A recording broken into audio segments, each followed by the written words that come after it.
Baik, terima kasih rekan Feral dari studio PAL TV dan pemirsa bersama saya Okta serta juru kamera Abidin Rewanto ini melaporkan langsung di tempat pelaksanaan debat perdana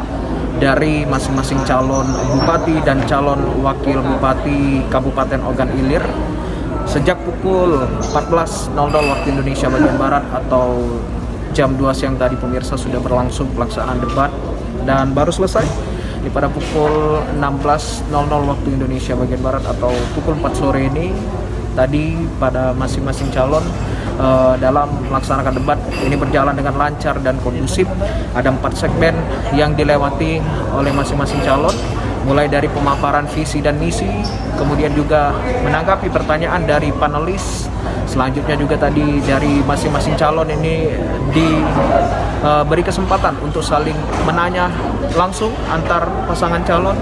dan diberikan kesempatan untuk menanggapi, serta tadi terakhir dari masing-masing calon memberikan closing statementnya. Dan sekali lagi pemirsa dapat kami laporkan untuk pelaksanaan debat pertama ini berjalan dengan kondusif dan aman lancar, dan nantinya dari calon kabupaten ataupun bupati Ogan Ilir dan calon wakil bupati Ogan Ilir ini akan melanjutkan pelaksanaan debat kedua.